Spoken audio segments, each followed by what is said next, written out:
حضرت ابو سعید خدری بیان کرتے ہیں کہ رسول اللہ صلی اللہ علیہ وسلم نے فرمایا کہ دنیا میٹھی اور سرسبز ہے اور اللہ تعالیٰ تم کو دنیا میں خلیفہ بنانے والا ہے تاکہ وہ دیکھے تم کیسے کام کرتے ہو، پس دنیا سے بچاؤ اختیار کرو اور عورتوں سے بچو، کیونکہ آپ صلی اللہ علیہ وسلم نے ایک اور حدیث میں فرمایا کہ میں نے اپنے بعد مردوں کے لیے عورتوں سے بڑھ کر کوئی فتنہ نہیں دیکھا، کہ سب سے زیادہ ایک فتنہ جو ایک مرد کے لیے ہو سکتا ہے وہ ایک عورت کا. یہی وجہ ہے کہ عورت کے اوپر جو حجاب کی اور دوسری پابندیاں عائد کی گئیں تاکہ اس کی زیب و زینت جو ہے اس کے گھر تک محدود رہے اور معاشرہ اس کی لپیٹ میں نہ آئے.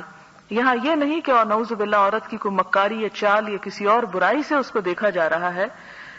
اس سے مراد صرف یہ ہے کہ وہ زیب و زینت اور وہ نزاکت اور وہ حسن جو اللہ تعالیٰ نے عورت کا ایک خزانے کے طور پر دیا ہے، اس کا جب استعمال غلط ہوگا تو پھر فتنے زیادہ پھیلیں گے، لہذا اس سے وارن کیا جا رہا ہے. اور پھر فرمایا کہ دنیا میٹھی اور سرسبز ہے.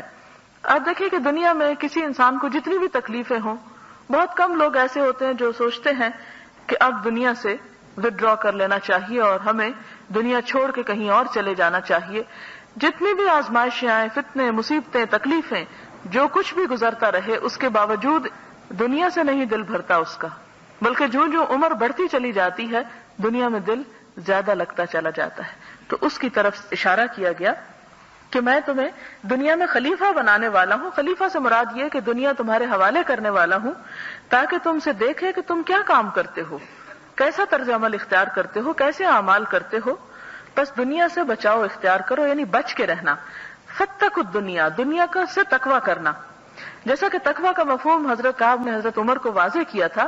جب انہوں نے پوچھا کہ تقوی کیا ہے تو انہوں نے کہا کیا تم کسی خاردار جنگل سے گزرے ہو؟ تو انہوں نے کہا کہ ہاں گزرا ہوں. کہا کیسے گزرے؟ کہا کہ اپنا دامن بچاتے بچاتے کہ کسی چیز میں الجھ کر میرا دامن پھٹ نہ جائے، یعنی اپنی حفاظت کرتے گزرا.